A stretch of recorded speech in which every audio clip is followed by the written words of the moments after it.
Hi folks, I'm Ian Baker, the product specialist with Camping World, and today we're going to go over the 2018 Jayco J-Flight SLX 154BH. If you're looking for a small, lightweight family camper, this may be one for you. This one weighs about 2,700 pounds.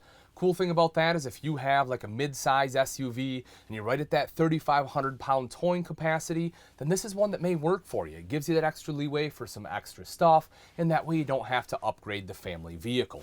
We'll start off right over here. Right next to the entry door is your entertainment center. So if you're one that likes to watch TV while you're camping, you know, on that rainy day, this is where your hookups will be for it. You can see you have an electrical outlet right here. If you have a 12-volt TV, so you can run it off your battery, that one will plug in right there. Directly above are your lights, as well as a power awning. You take a look down below. Right here is your radio. This controls the speakers in here as well as the ones outside, and it is Bluetooth capable. Little cubby hole right over here to the side. And then underneath, you have some excellent storage. You can see that, shelves going all the way down there, which is pretty cool. The reason I like this personally, and obviously you can use it for whatever you want, but for me, I would probably use that for shoes. That way when you walk in, you can take off your shoes, your flip-flops, whatever else, toss them right in there. It just gives you a convenient spot to have them rather than hanging out right in front of the door. Right above me, as you can see there, is the AC unit. The controls for it are right on here. It is nice and easy to use. In a small camper like this, folks, this will definitely keep it cool. I'm about 6 foot. You can see it. I can kind of bump my head on it there. So if you're a little bit taller, you want to make sure you duck your head so you don't hit it in the middle of the night. But I like the fact that it is roof mounted. Then right over here to the side are your twin bunks. 300-pound weight capacity on here, which is fantastic. That way, you know, maybe you're not taking the kids. Maybe you're taking some adult friends, a fishing trip, or maybe a ladies' weekend, whatever it may be. You can sleep adults here. You know, again, if you're taller, you may have to curl up a little, but they are good-sized bunks here with that 300-pound weight capacity. You don't have to worry about crushing anyone on the bottom. You also have a grab handle here, so it's a little bit easier to hop up top. LED lights on both the top and bottom. And then you have storage underneath the bottom one here as well. I'll open this up for you so you can take a look. You'll see the access door to the outside underneath the second panel there. So good outside storage. And you have an electrical outlet down below. So if you have a cell phone or something, or maybe the kids have a tablet, they can plug it in right there. Behind me here is the bathroom. You'll see the foot flush lever toilet right down below. You have the toilet paper holder off to the side there. And then if you take a look over to the other side, you have a tub shower. I like having a tub in a bunk unit because that way if you have smaller kids, you're still able to give them a bath. Plus, the shower curtain is more likely to stay in the tub, unlike a shower where, you know, it's dumping water all over the floor. So I do like that. Right up top, you'll see you have a skylight there for a little additional head height. Then right over across the way, outside the bathroom here, you have a couple different options for this storage. Now, you can use this for pantry space if you want to be able to put your pots and pans and stuff in there. Or if you don't want to put your kids' clothes underneath the bunk, you can put your kids' clothes in here too. Then you'll also see you have another door for a little bit more storage right down below. Next to that is our kitchen. You'll see you have decent prep space right over here to the side. You know, especially for a small travel trailer, that's good countertop space. And the reason that they're able to do that, how they accomplish it, is by giving you a single bowl sink here and then a two-burner cooktop in a vertical orientation. Now, obviously, you know, a 3-burner cooktop and a double bowl sink would be nicer, but you lose all your countertop space then. So I think that this is definitely the better way to go.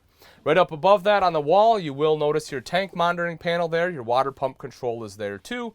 And over to the side, you have an electrical outlet. So if you need to plug in coffee maker, toaster, whatever else, that is where you will do it. Take a quick look up top. You see some additional storage right up there. So again, if this is you're using this side space for kids' clothes, this will then be some pantry space. And then right over here is your microwave. Right underneath is your hood with a light and fan. We drop down underneath the countertop. You'll see your direct vent heater right here. So the kids will definitely stay nice and toasty, but you'll stay pretty warm yourself. And then underneath the sink is big open storage. I really like this because it is versatile. If you want, you can stack all your pots and pans in here. Or if you want a trash can, it can fit a pretty big trash can in there as well. Over here is your 3 cubic foot fridge freezer. We'll open that up. You have this little drop down freezer compartment right here. Folks, this unit does run off both propane and electric and also has automatic switchover.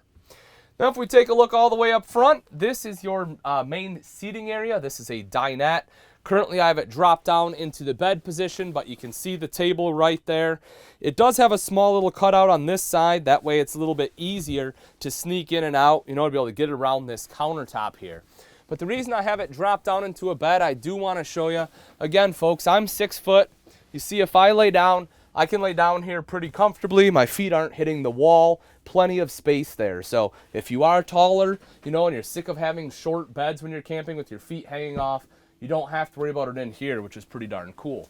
You also have windows on both sides here, so you get a lot of natural light. The far side is an emergency exit. And then you have the big window right up front in the front cap there with the rock guard on it. Right up here, you have a little extra storage. You can see that. It has the net system there, so if you need to quickly grab something, that's a good spot to do it. And then you also have storage going all the way along the top. So this will probably be the main storage for your clothes right up here. Or you also have storage underneath this bench seat. So I'll show you this. I'll open this one up. The other side is full of like your water pump, water heater, things like that. But this side does have good open storage.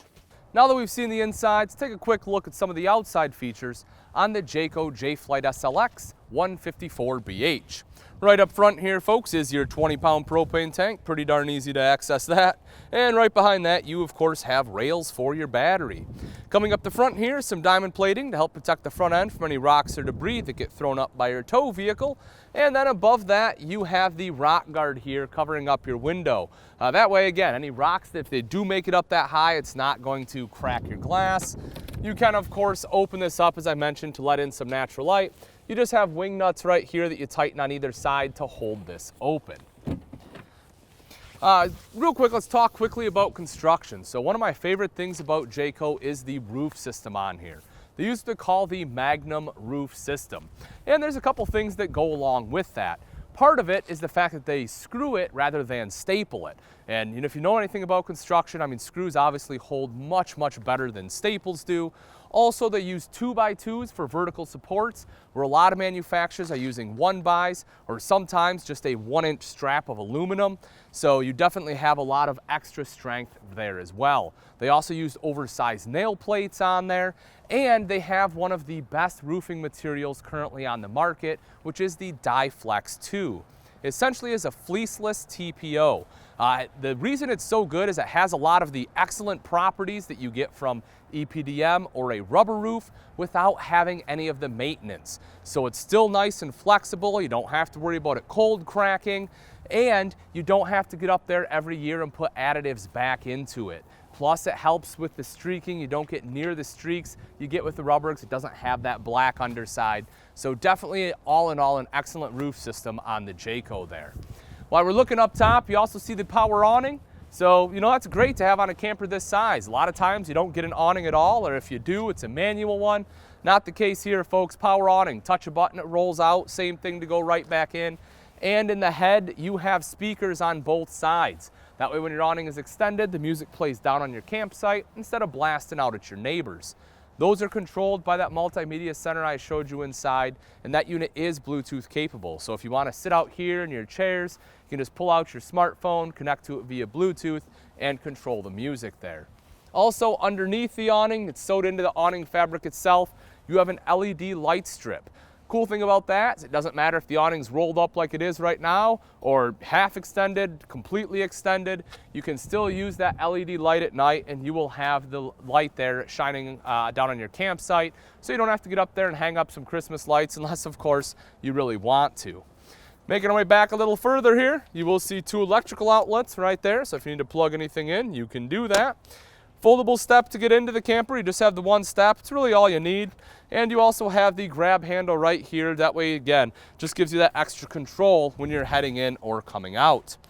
If you take a look at the wheel here, you'll see this center axle. If you pop that cap off, folks, you'll notice this is an easy lube axle. Neat thing about that is there's a grease zert behind there, so you can just pump some grease in there rather than having to constantly repack your bearings. Now, bear in mind, there is still a process to it. You do have to lift the tire off the ground. You have to spin it. That way the grease evenly distributes. You don't just want to start pumping a bunch of grease in there. You can do more harm than good. You take a look right in the back here. This is that access I showed you to the storage underneath that bottom bunk. So again, You can access it from inside. You can access it from right out here. I really like that, you know, especially if you want to put like wood and stuff back there, or maybe marshmallow pokers, things that you get to fairly often. You can put more toward the outside, and again, put the kids' clothes more toward the inside. Right here on the back, you have your square tubular bumper. It does have the end caps. That way you can store your sewer hose in it. And then mounted to that is your spare tire with a cover. The thing that's great about having a spare tire right back here is it's probably the easiest spot to get to. You don't have to get down on your hands and knees or crawl underneath your camper. You can come right back here and take it off. Plus with the cover there, hopefully it'll be in good shape. Even better yet, hopefully you never have to use it. But in the event that you do, you know it's right back there for you. Coming around to the off-door side here, right down underneath in the back is your termination. Both your gray and black tank valves are located right next to it there. You'll also see all of your vents are on this side, folks. You know, you have your furnace right over here, your refrigerator vents here, as well as your water heater. So that way it's not blowing any hot air on you when you're on the campsite. You know, you're not sitting there in your chair getting all comfy and all of a sudden have a furnace blast on the back of your neck. That's not fun for anyone. So I like the fact all the vents are over here. Your electrical cord is right here, 30 amp cord. Just pull that out, plug it in. That'll give you shore power, granted that you have a post at your campsite there. And then if you want to go boondocking, you're going to want to fill your fresh water tank. You'll do that right here. If you have city water hookup, you'll hook that up right underneath. All right, folks, that wraps it up. Again, this is the 2018 Jayflight SLX 154BH. If you're interested in this lightweight bunk model and you'd like price and availability, simply click on the link in the description below. Thanks again for watching. I'm Ian Baker, and let's go camping.